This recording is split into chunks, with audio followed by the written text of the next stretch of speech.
नमस्कार। तो चलिए सीधे आज के विषय पर आते हैं।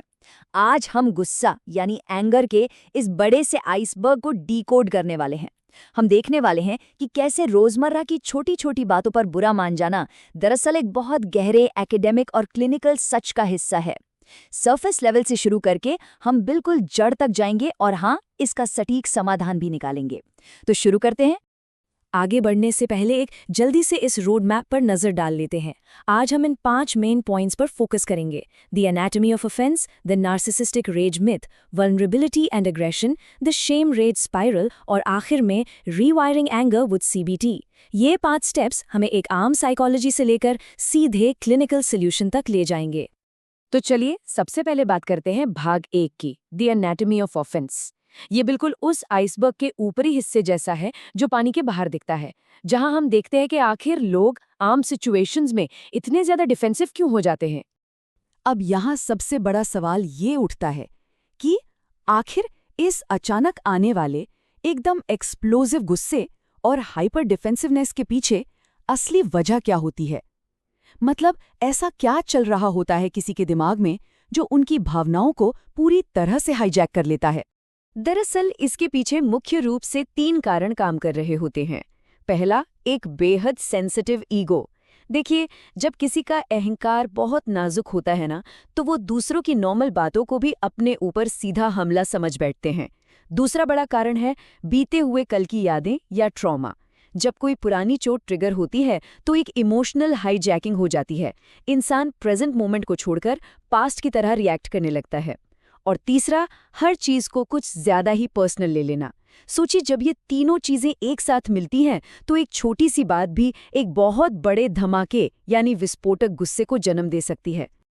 अब आप सोच रहे होंगे कि इस डिफेंसिवनेस से बचा कैसे जाए। रोम की एक यूनिवर्सिटा डेली स्टूडी रोमा ट्रे की एक स्टडी में इसका बहुत ही सॉलिड जवाब मिलता है। उनका मानना है कि एक मजबूत आत्मसम्मान यानी सॉलिड सेल्फ एस्टीम एक ढाल की तरह काम करता है।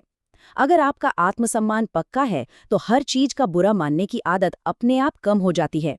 इंसान हर बात में व्यक्तिगत हमला ढूंढना बंद कर देता है। अब आते हैं अपने दूसरे भाग पर, द नार्सिसिस्टिक रेज मिथ। यहाँ से हम थोड़ा और गहराई में एकेडमिक रिसर्च की तरफ चलेंगे और देखेंगे कि नार्सिसिस्टिक रेज से जुड़े कुछ बहुत बड़े मिथक यानी मिथ्स आखिर हैं क्या। जरा इस कोट पर गौर कीजिए, I am God and zombies will pay. Columbine school shooter Dylan Klebold का ये स्टेटमेंट सच में रोंगटे खड़े कर देने वाला है। पर ये एक बहुत ही सटीक उदाहरण है कि जब किसी इंसान का सेल्फ इमेज यानी खुद को देखने का नजरिया पूरी तरह टूट जाता है तो उसके अंदर अविश्वास और बदले की आग किस हद तक खतरनाक और आक्रामक रूप ले सकती है। तो अब नार्सिसिस्टिक रेज की क्लिनिकल डेफिनेशन को देखते हैं, जिसे फेमस साइको एनालिस्ट हाइंस कोहुट ने समझाया था। असल में ये एक विस्फोटक गुस्से और शत्रुता का कॉम्बिनेशन है जो तब पैदा होता है जब किसी के टूटे हुए अहंकार पर चोट लगती है। इसमें सबसे हैरानी की बात यह है कि एक बिल्कुल छोटी सी चोट पर भी ऐसे लोगों में जो बदले की आग होती है ना, वो डिस्प्रपोर्शनेट होती है, यानी हद से ज्यादा बड़ी और भयानक। और यहाँ आकर एक बहुत बड़ा मिथ सच में टूट जाता है। आमतौर पर हम क्या सोचते हैं कि हर नार्सिसिस्ट बहुत शो ऑफ करने वाला और ओवर कॉन्फिडेंट होता है, जिसे हम ग्रैंडियोस नार्सिसिज्म कहते हैं। पर रिसर्च बताती है कि इसके बिल्कुल उलट एक वल्नरेबल नार्सिसिज्म भी होता है। ऐसे लोग अंदर से बेहद इनसिक्योर, हर वक्त नाराज, इमोशनल रूप से डिस्टर्ब और लो सेल्फ एस्टीम वाले होते हैं। सच्चाई ये है कि जो वो भयंकर रेज या गुस्सा है ना, वो ओवर कॉन्फिडेंस से नहीं बल्कि इस घनी इनसिक्योरिटी और नाजुकपन से जन्म लेता है। चलिए अब तीसरे भाग पर चलते हैं, वल्नरेबिलिटी एंड एग्रेशन।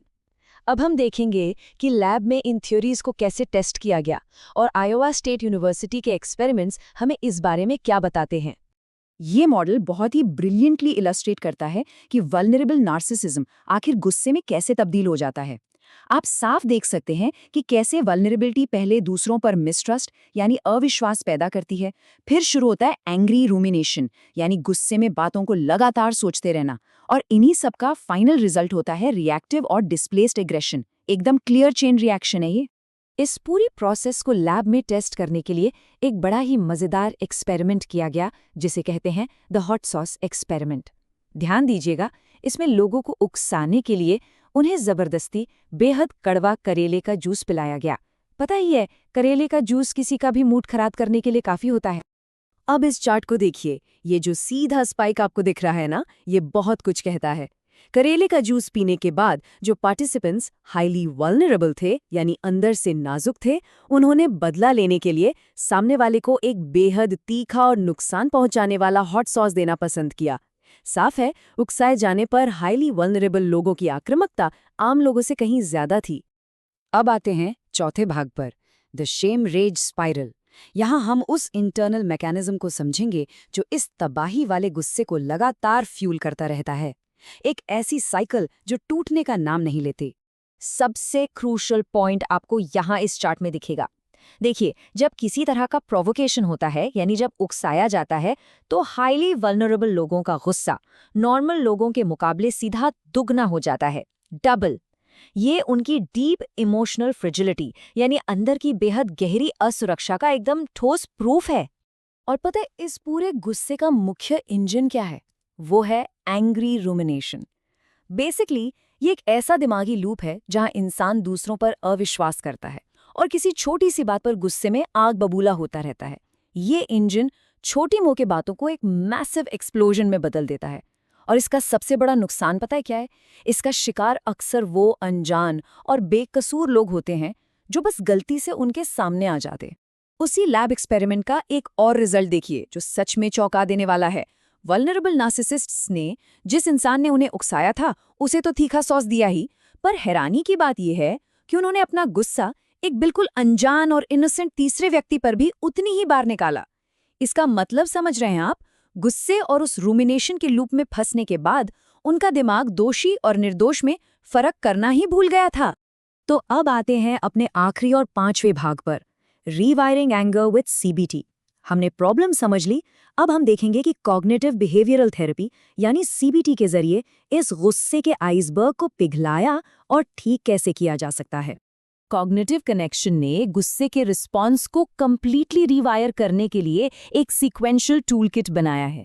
देखिए, ये 5 कदम हैं: identifying triggers, changing thinking, developing coping skills, learning relaxation techniques और प्रॉब्लम सॉल्विंग अप्रोचेस। इन स्टेप्स की मदद से दिमाग गुस्से को जिस तरह प्रोसेस करता है उसे बिल्कुल बदला जा सकता है। ये जो स्पेसिफिक कोपिंग स्किल्स है ना, ये लिटरली आपकी फीलिंग्स और आपके फिजिकल रिएक्शन के बीच एक मेंटल और फिजिकल बफर, एक दीवार का काम करती हैं। जैसे अपनी इरैशनल और नेगेटिव सोच को पहचान कर बदलना, फिजिकल टेंशन को कम करने के लिए डीप ब्रीदिंग करना और आपसी बातचीत में रिस्पेक्ट लाना। ये स्किल्स लोगों को उस शेम रेज की साइकिल में गिरने से पहले एक जरूरी पॉज लेना सिखाती हैं। कॉग्निटिव कनेक्शन के इस अप्रोच का सबसे बड़ा और अल्टीमेट टेक अवे यही है, जब हम गुस्से के पीछे छुपे उस क्यों, उस असली वजह को समझ लेते हैं, तो ना सिर्फ हमारा इमोशनल वेलबींग बेहतर होता है, बल्कि आसपास के लोगों के साथ हमारे रिश्ते भी और मजबूत होते हैं। अपनी उस नाजुक डिफेंसिवनेस को तोड़ने का सीधा सा मतलब है एक ज्यादा बैलेंस्ड और शांतिपूर्ण जिंदगी जीना। तो चलिए आज की इस चर्चा को हम एक बहुत ही डीप और प्रोवोक करने वाले सवाल पर खत्म करते हैं। अगर हम आज ये मान लें कि किसी के गुस्से या रेज के पीछे उसकी वल्नरेबिलिटी यानी उसका नाजुकपन छुपा है, तो क्या इससे हमारी रोजमर्रा के कॉन्फ्लिक्ट्स और झगड़ों को देखने की अप्रोच कंप्लीटली बदल नहीं जाएगी? ये सवाल हमें खुद को और दूसरों को एक नई और ज्यादा गहरी नजर से देखने का मौका देता है। जरूर सोचिएगा इस पर।